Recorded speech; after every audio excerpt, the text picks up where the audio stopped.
The support beam had been cracked for 2 days before anyone told Milo. By then, the whole tower was already leaning. By the end of this, you'll know exactly why. And it isn't because nobody noticed. 2 of history's most avoidable disasters happened for the exact same reason, at 2 very different heights. Weeks earlier, the Valley had asked Milo to lead the build of its tallest tower ever raised. He said yes without blinking. That's his strategic mind. Give him the whole shape of a problem, and he can already see the finished tower standing. In the first weeks, it worked exactly the way it always had. Milo, Kai, and Noah argued over every joint and beam as equals, 3 friends building something together, the way they'd always built things. But as the tower rose, so did the deference. Villagers who once argued with Milo now waited to hear his opinion first. He'd earned it. The plans were good. Milo simply hadn't noticed that the room around him had quietly changed shape. Then Kai found it, a support beam, straining under the tower's new weight, one thin crack running along the grain. Small, maybe nothing. He almost said so. Then he pictured interrupting Milo's morning in front of everyone, so proud of this tower, and told himself it could wait. That hesitation wasn't like Kai at all. Normally, his activator drive would have said it out loud without a second thought. It had everything to do with what the room had quietly become. In 1975, a Kodak engineer named Stephen Sasson built the world's first digital camera, a shoebox of wires and lenses. He carried it in to show his bosses. Their exact reaction, in Sasson's own words, "That's cute, but don't tell anyone about it."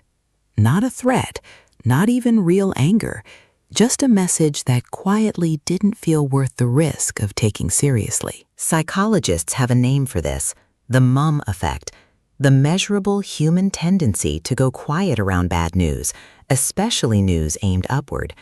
It isn't cowardice, it's a reflex, and it gets stronger every time speaking up went badly before. 11 years later, the exact same reflex nearly ended in far more than a shelved product. 6 months before the Space Shuttle Challenger ever left the ground, an engineer named Roger Boisjoli put his warning in writing. The result would be a catastrophe of the highest order.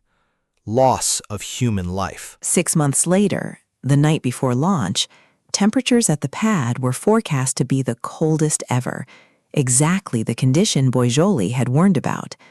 Taikal's own engineers argued for a delay. One senior manager turned to the engineer holding the warning, the very man Boisjoli's memo had been addressed to, and told him, "Take off your engineering hat and put on your management hat." The launch went ahead.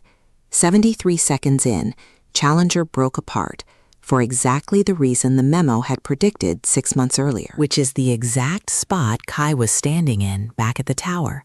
Not brave enough, and not really a coward either, just quietly deciding the cost of speaking wasn't worth it. Yet. So, is the fix just tell people your door is open? Not quite. What actually predicts whether someone speaks up next time isn't the invitation. It's how their last piece of bad news landed. Back at the tower, the crack Kai had noticed 6 days earlier finally moved.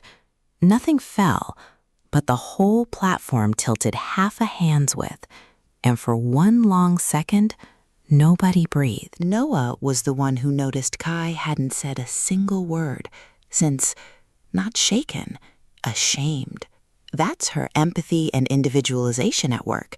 She'd seen this exact silence in him before, and this time she named it out loud. Milo didn't defend the plan.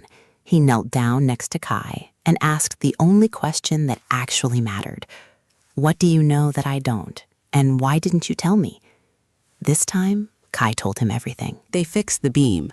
2 days later, the tower stood on its own, not because Milo had gotten smarter overnight, but because he'd finally built a room where the truth could reach him before the crack did. That's the real lesson behind a tower, a camera, and a shuttle that never should have launched.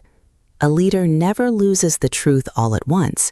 They lose it one hesitation at a time. You don't need a disaster to test whether your own room still tells you the truth. There's one question that reveals it fast. In your next meeting, ask directly, what am I not hearing right now? Then do the one thing that actually rewires the reflex. Thank the person, visibly, for the answer, even the part you don't want to hear. If you want to see whether your own team already has that kind of room, take the free team check at strengthhack.com/safeteams.